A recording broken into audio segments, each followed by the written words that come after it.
Bonjour à tous, ravi de vous retrouver pour ce numéro un peu spécial des goûts et des couleurs d'Alain pour le marché des vins à Sens et sur internet. Alors, numéro un peu spécial parce qu'aujourd'hui on va partir non pas sur un vin mais sur un whisky. On va partir sur l'eau de vie de Malte, donc de la ferme distillerie de Soligny qui est basée dans l'Aube. Donc oui, votre caviste, le marché des vins, c'est aussi une gamme de spiritueux. Vous retrouverez notamment chez nous des whiskies, des rhums, des cognacs, des bars armagnacs et d'autres types de spiritueux, hein, des eaux de vie.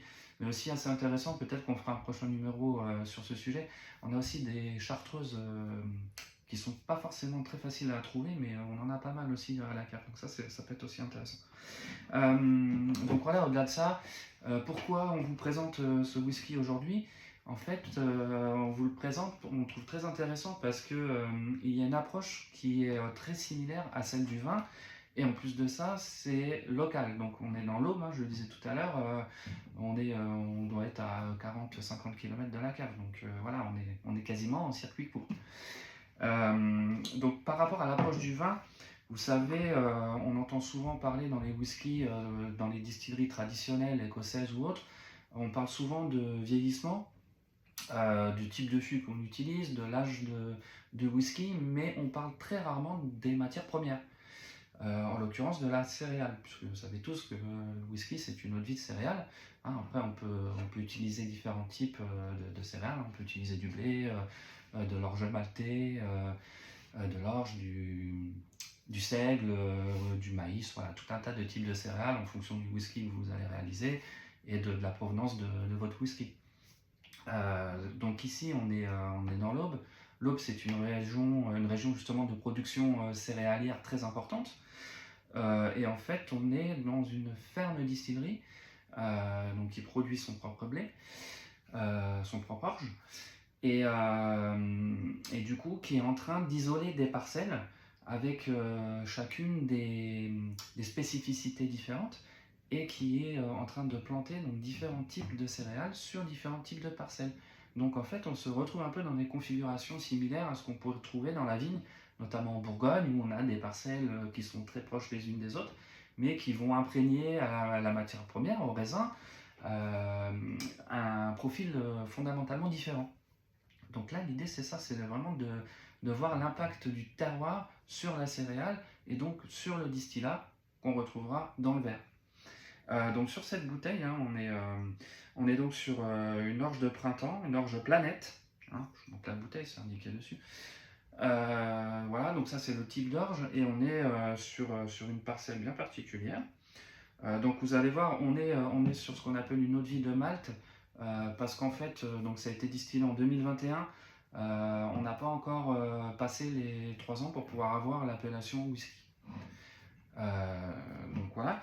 Ce qui est intéressant aussi avec ce type de distillerie relativement jeune, c'est aussi de pouvoir du coup voir l'évolution du distillat au travers des releases, on appelle ça, au travers des embouteillages qui vont sortir fréquemment. On verra aussi l'impact du fût, l'impact du temps sur ce jeune distillat, quoi. C'est aussi intéressant. En plus de comparer les parcelles, on pourra comparer aussi les prochaines éditions et voir comment le whisky a évolué. Ça reste quand même un plus. Voilà, donc je vous propose qu'on le goûte ensemble. Donc là, voilà, on est sur ce qu'on appelle des new make, hein, donc c'est vraiment la matière première qui parle.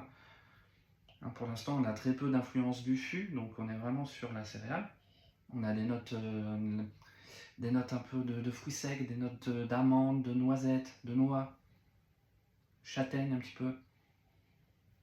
On a un côté aussi, côté un peu floral, un peu de violette, côté un petit peu abricot, il y a un petit peu de fruits aussi, il y a une légère épice, un peu poivré, un peu poivre blanc.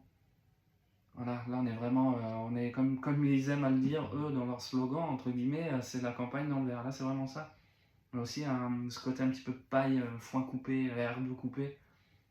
Voilà, c'est très agréable, c'est très frais. Une petite note anisée aussi qui arrive. Alors voilà, les palettes des whiskies sont très complexes. N'hésitez pas à les servir un quart d'heure, 20 minutes avant pour qu'ils s'aèrent justement. Et n'hésitez pas à revenir vraiment au nez. Alors essayez d'être un peu plus loin de votre nez que lorsque vous sentez un vin.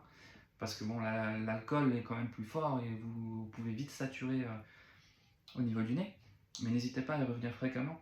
Vous allez voir, ça évolue, ça sort du verre. C'est vraiment intéressant. Donc au niveau des bouches, là, on a des bouches qui sont très très fraîches. On a des bouches qui sont tendues. Euh, c'est vraiment ça, c'est vraiment la fraîcheur, la tension. On retrouve ces notes de fruits secs, vous verrez. Cette petite note d'épices aussi qui est relativement intéressante. Et puis on est vraiment sur la céréale, quoi, hein, vous allez voir. Ça a une belle finale. C'est très bien fait parce que parfois le problème des distillats qui sont très jeunes, s'ils sont pas très bien faits, ils ont tendance à être un peu acides, un peu trop tranchants justement. Ce qui peut être un peu désagréable parfois, et souvent c'est le fût qui va venir un peu gommer ça. Là, on voit qu'on est déjà sur un distillat qui est super bien né. Au contraire, on n'a pas ce côté agressif, on est tout de suite sur ce côté frais, ce côté un peu aérien, j'ai envie de dire. Voilà, on est vraiment sur un whisky qui est super bien fait. Vous allez voir, il y a une longueur aussi qui est très sympa. Un dernier conseil quand même de dégustation, on voit trop souvent les whiskies servis dans ce type de verre. Alors ça c'est bien entre guillemets dans les films hollywoodiens pour se donner un côté un peu huppé, un peu luxe du whisky, mais en réalité ça c'est bien pour les cocktails mais pas pour déguster du whisky. Il n'y a rien de pire que ce verre là. Les deux verres vraiment les plus adaptés, ce sont ces deux verres là. Donc ça c'est c'est un verre qui s'appelle le Copita. C'est le verre qu'utilisent les assembleurs d'ailleurs très souvent dans les distilleries. Et ça, c'est le verre traditionnel Glencairn, qui est aussi largement utilisé. Moi, je préfère celui-ci parce qu'en fait, il a un pied et ça évite justement de réchauffer le, le whisky avec votre main, tout simplement. Donc voilà, vous ne buvez pas de vin dans un verre à moutarde, donc de la même manière, quand vous dégustez un whisky, vraiment essayez d'utiliser un de ces deux verres. Voilà. Écoutez, n'hésitez pas à passer à la cave, hein, vous verrez. Donc on a plusieurs parcelles en fait de ce type de whisky.